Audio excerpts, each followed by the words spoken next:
ইরানে চলমান সংঘাতের প্রভাবে বিশ্ববাজারে জ্বালানি তেলের দাম অস্থির হয়ে উঠেছে। আন্তর্জাতিক বাজারে অপরিশোধিত তেলের দাম ব্যারেল প্রতি $100 ছাড়িয়ে গেছে। 2020 সালে মহামারী শুরুর পর এটি তেলের দামের সবচেয়ে বড় লাফ। এর আগে মার্চের শুরুতে তেলের দাম প্রায় 28% বেড়েছিল।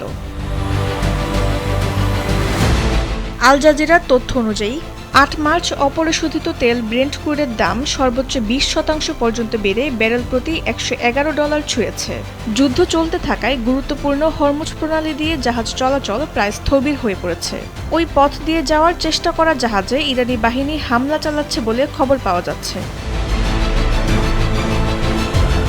জেপি মর্গানের প্রধান অর্থনীতিবিদ ব্রুস ক্যাসম্যান রয়টার্সকে বলেন, বিশ্ব অর্থনীতি এখনও মধ্যপ্রাচ্যের তেল ও প্রাকৃতিক গ্যাসের উপর নির্ভরশীল, যা মূলত হরমুজ প্রণালী দিয়েই পরিবাহিত হয়।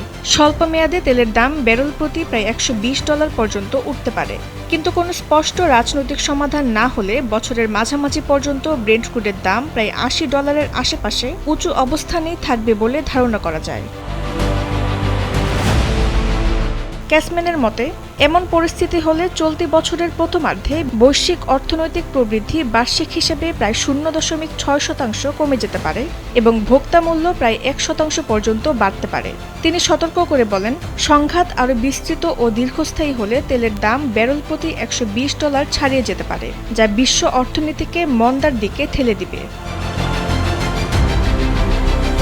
তাসনিম হোসেন লিয়া, সময়ের আলো।